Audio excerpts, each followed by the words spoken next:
A federal private member's bill to ban the export of horses for slaughter was at third reading and set to become law just before Parliament was prorogued. The government shutdown means the bill is now all but dead. But as Kevin Green reports, those fighting to stop the practice say they are not giving up.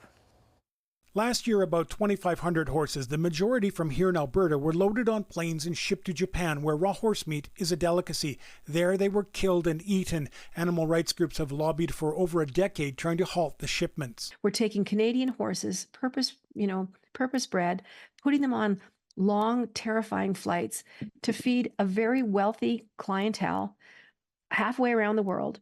It was a campaign promise of the Trudeau Liberals, and a private member's bill to enforce a ban was introduced in 2023. It was at the final stage before becoming law when Parliament was shut down in January. I think the legislative pathway is almost dead.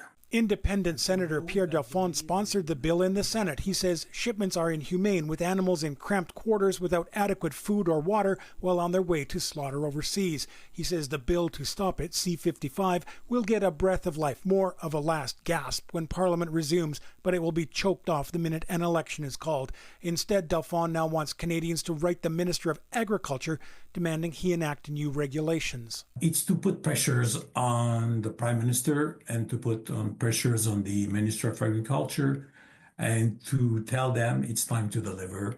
Not everyone thinks a ban is needed. The chair of the Horse Welfare Alliance of Canada says the animals are treated humanely while en route to slaughter. We have a good reputation of satisfactory accommodation of all the livestock that is shipped by air. The CFIA lists 5 deaths of horses in air transport to slaughter over 7 years, but its Japanese counterpart says 21 perished in just 1 year, from 2023 to 24.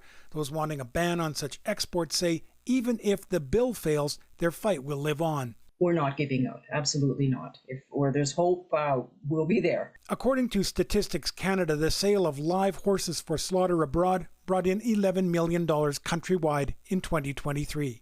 Kevin Green, CTV News, Calgary. CTV reached out to the Federal Minister of Agriculture for comment, but did not hear back by deadline.